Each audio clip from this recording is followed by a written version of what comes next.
भारत का मूल निवासी अर्थात आदिवासी एक समय ऐसा था जहां पे आदिवासी किसी दूसरे के घर में जाकर काम किया करता था।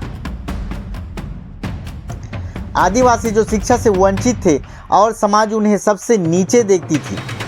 आज भी कई जगहों पर आदिवासियों के ऊपर दबाव देखी जाती है। समाज क्यों पता नहीं उन्हें एक अलग ही नज़रिए से देखती है। कई जगह आदिवासी बोलकर प्रताड़ित किया जाता है।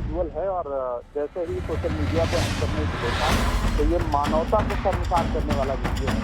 और जो हम सबके आदिवासी जो डेली भत्ते पर काम करके अपने जीवन को संचालित करते थे। हमारे भारत देश के संविधान के रचयिता भीमराव अंबेडकर जो दलित कैटेगरी के थे, उन्हें शिक्षा के लिए अलग जगह बैठाया जाता था। पानी को छूने तक को परमिशन नहीं थी। क्या शिक्षा और संविधान भारत के हर एक आदिवासियों के लाइफ का टर्निंग पॉइंट है? आइए पूरी बातों को हम गहराई से इस वीडियो में समझते हैं। नमस्कार दोस्तों। भारत के मूल निवासी अर्थात आदिवासी एक समय हुआ करता था कि वे जंगल में वास करते थे और वहीं उनकी दैनिक जीवन और उनकी दिनचर्या गुजरती थी। समय के बदलाव के साथ साथ आदिवासियों का जीवन एक कस्बों में बदलने लगा और धीरे धीरे वे संगठित रूप से रहने लगे। कहा जा सकता है कि अपना पेट भरने और परिवार का पेट भरने के लिए उन्हें दूसरों के यहाँ काम कर कर जीवन व्यतीत करना पड़ता था। उनका जीवन ऐसी ही कटती थी क्योंकि आदिवासी हिंदू वर्ण व्यवस्था के मनुस्मृति में आता ही नहीं था। और इस दौरान दलित और आदिवासियों के लिए शिक्षा प्राप्त करना बहुत ही कठिन।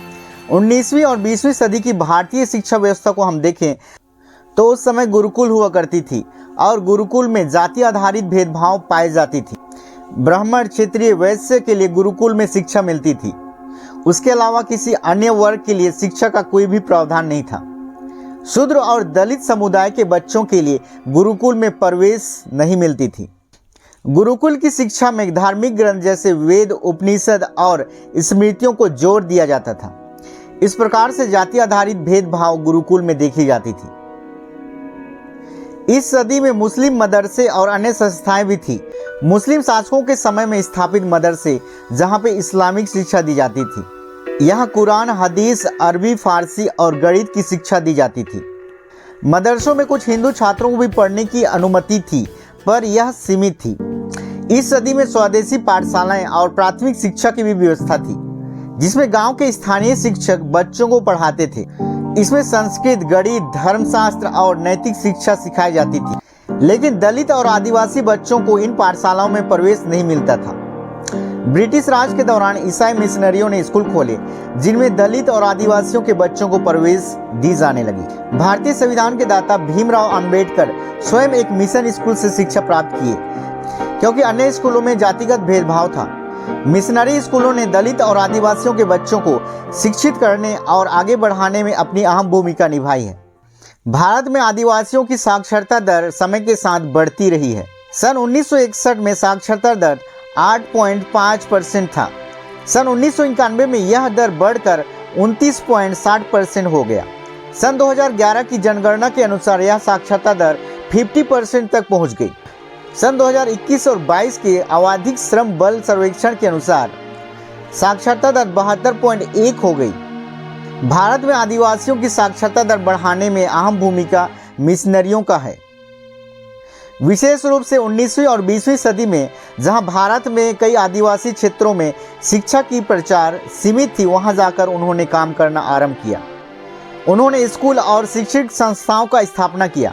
उन्होंने भारत के कई राज्य जैसे झारखंड, मध्य प्रदेश, उड़ीसा, छत्तीसगढ़ और नागालैंड, मिजोरम जैसे कई राज्यों में कॉलेज की स्थापना की, स्कूल की स्थापना की। उन्होंने बालिका शिक्षा पर बढ़ावा दिया। भारत में उस समय महिलाओं की शिक्षा पर इतनी जोर नहीं थी, पर आज के समय में हम देखने पाते हैं कि मिशनरियों की जो बढ़ावे के कारण आज महिलाएं उच्च ओहदे पर हैं। निःशुल्क स्वास्थ्य और सामाजिक सुधार पर कार्य की।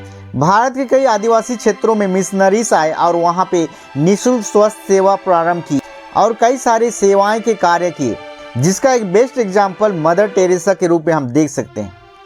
भारत में जहां छुआछूत जैसी चीज़ें थी, जब किसी व्यक्ति को चोट लग जाती कोई सामने नहीं आता था सेवा करने के लिए, पर उन जगहों पर जाकर भी मदर टेरेसा उनकी सेवा करती थी। उन्होंने अपने कार्यों के द्वारा समाज को शिक्षा दी।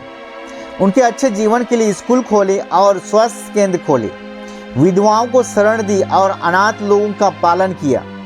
सामाजिक भेदभाव और छुआछूत के खिलाफ कई अभियान निकाले ताकि समाज जागरूक हो। आज शिक्षा एकमात्र माध्यम है जिससे समाज का विकास हो सकता है, देश का विकास हो सकता है। शिक्षा ही हमें समानता का अधिकार देता है। लेकिन कई बार ऐसा लगता है कि समाज में जानबूझकर ऐसी चीज़ें फैलाई जाती है ताकि समाज में अशांति फैल जाए। लेकिन कई बार ऐसा देखने को मिलता है कि एक ही समाज में धर्म के नाम से कई विवाद उत्पन्न होते हैं, लड़ाइयाँ होती हैं। इस वीडियो के माध्यम से यही कहना चाहूँगा कि शिक्षित रहिए और आगे बढ़िए और कोई आपको बहकाने ना पाए। अपनी राय वीडियो में कमेंट करके ज़रूर बताइएगा। धन्यवाद।